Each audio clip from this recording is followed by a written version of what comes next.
This podcast is for the ones who know they were rescued, but also know they were resent, saved by grace, sent to live different.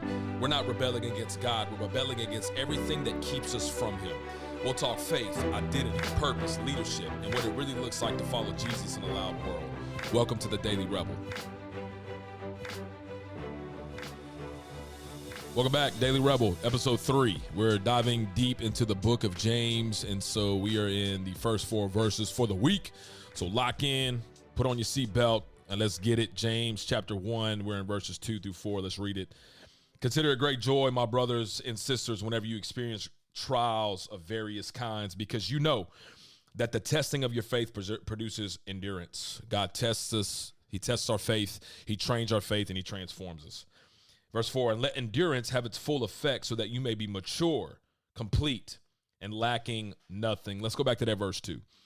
Consider it a great joy. I got something to say. One big bottom line before we even dive in even further is joy is not a feeling, man. It's a force. It's a force.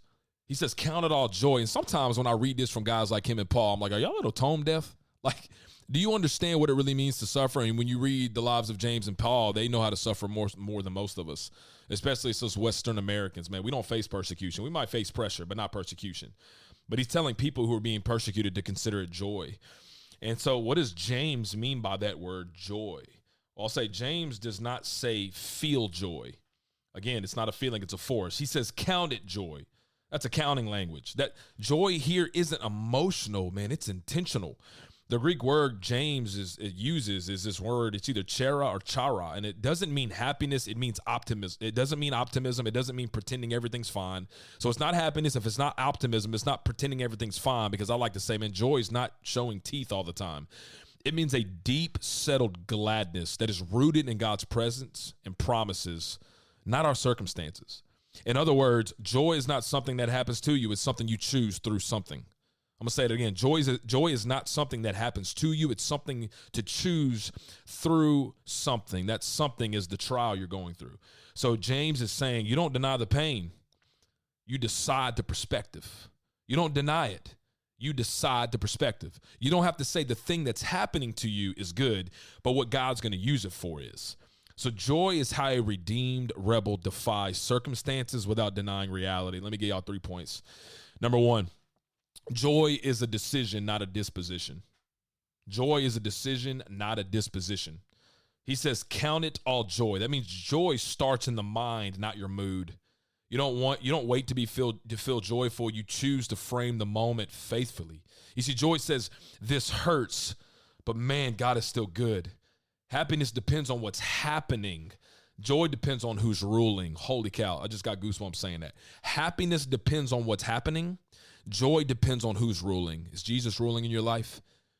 Did He command the stars to just shine one day? Did He not create you? Did He not design you in your mother's womb? Did He not hold the universe together even while Jesus was on the cross, man? Happiness depends on what's happening. Joy depends on who's ruling. Redeemed rebels don't let circumstances tell them what's true. They let God define reality and what's true. Joy is a decision to trust Jesus even before you understand. And y'all know that's hard. My dad's been teaching me that my whole life, which brings me to point 2. Joy is strength. It's not escapism. Joy doesn't ignore trials. Joy engages them with confidence.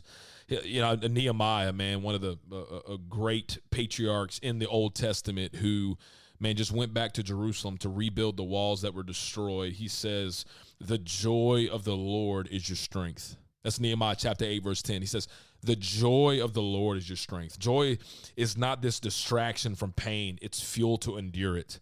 So don't mistake faking it till you make it. I hate that line. Take that line out your mouth. Don't ever say fake it till you make it. It's not distraction from pain. It's a fuel to endure it. Keep it real. Say it sucks. Say it's hard. Say it's really, really horrific in your life. It doesn't mean you smile through suffering. It means you stand through suffering. And even when everything around you is shaking, joy keeps you standing. That's why the enemy attacks your joy first, because he steals your joy. If he can steal your joy, he can weaken that faith. He can weaken it. And redeemed rebels, they guard their joy because joy keeps them from moving forward. So number 1, joy is a decision. It's not a disposition. Number 2, joy is strength. It's not escapism. And number 3, write this down. Joy grows when purpose is clear. James connects joy directly to growth. You got trials that are testing. You got testing that to perseverance. You got perseverance to maturity. Joy shows up even when you realize, it shows up when you realize that this isn't pointless. It's not. It's actually producing something. It's not pointless. It's producing something. Joy grows when you understand God is using what you perhaps hate to build what you need. And when purpose is clear, man, pain becomes survival. It becomes survivable. It becomes thrivable. When purpose is clear, pain you can thrive in. Joy says, I don't love this season, man, but I trust the outcome. That's mature faith. And so let me give you all this rebel reflection. Is joy isn't pretending it doesn't hurt. Listen, joy is trusting that God is with you even while it hurts. Joy doesn't deny the trial, man. Joy declares God is still at work. So here's the question for you today. Are you letting your circumstances decide your joy, or are you letting God define it? Because redeemed rebels, man, we don't wait for joy. We walk in it, even here, even now, in the midst of what we're going through. We'll see you tomorrow for day 4 of the Daily Rebel.